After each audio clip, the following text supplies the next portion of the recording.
Now that we've talked a bit about what barrier synchronization is in the abstract, let's zoom in and talk about how Java provides support for barrier synchronization through several barrier synchronizers. We'll talk about the three types of barrier synchronizers in Java, which are countdown latches, cyclic barriers, and phasers.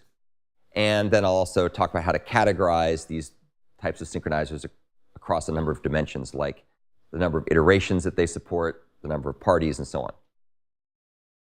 So there are three types of barrier synchronizers in Java, which are orthogonal to the three types of barrier synchronization we just talked about, although you'll see that they are grouped in interesting ways. The simplest type of barrier synchronization mechanism supported in Java is something called the countdown latch. And that allows one or more threads to wait on the completion of operations in other threads. So an analogy for this might be a horse race where you don't let the horses start until everybody's at the starting gate. Wouldn't be any fair to let the first horse that shows up at the gate start the race because, of course, they would win, most likely. But that wouldn't be a fair comparison of their performance. Countdown latches support entry and exit barriers, but not cyclic barriers. And that's because you can't reset the count of a countdown latch after you set it initially without creating a whole new object entirely. So it only supports two of the three different mechanisms. The second form of barrier synchronizer that Java supports is called a cyclic barrier.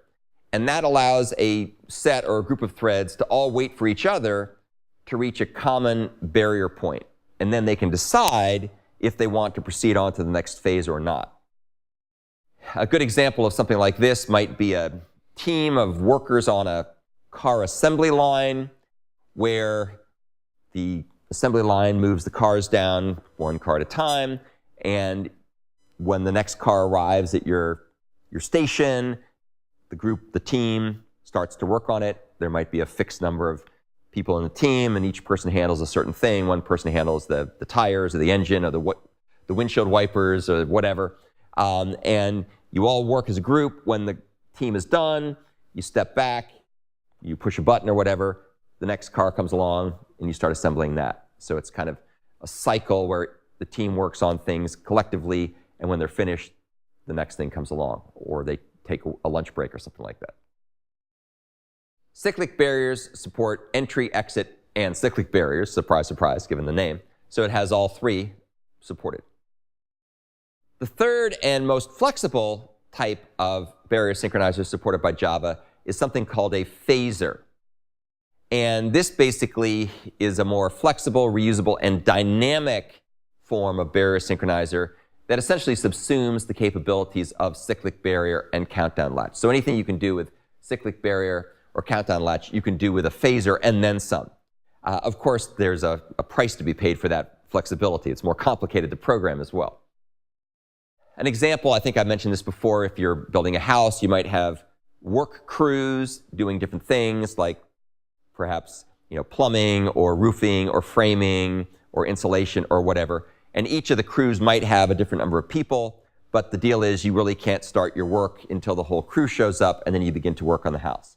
And when you're done, then that phase is finished, and then you can decide, the next crew, which might be different parties altogether, might have a different number of parties, might be different parties, and they can start to work. So it's a little bit more flexible in many ways and more dynamic than a cyclic barrier. It turns out, I should have mentioned this before, with cyclic barriers, you can really only have a fixed number of parties. So a phaser supports entry, exit, and cyclic barriers in a more flexible and dynamic way, and more complicated way than the cyclic barrier. So now that you know that those three different types of barrier synchronizers exist, how do we compare and contrast them? So there's a couple of dimensions to use to analyze how they work. One is the number of iterations that are performed. So a countdown latch is a one-shot thing. So you can use it for one involvement with a group of threads, and then it's basically done.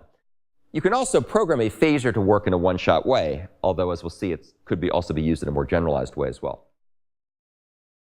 Conversely, a cyclic barrier can be used for multiple iterations. You can, just like the car assembly line, you can work on multiple cars at any given time frame. And And so it's not just a one-shot deal, it's a cyclic deal, and you can also program phasers to work that way too.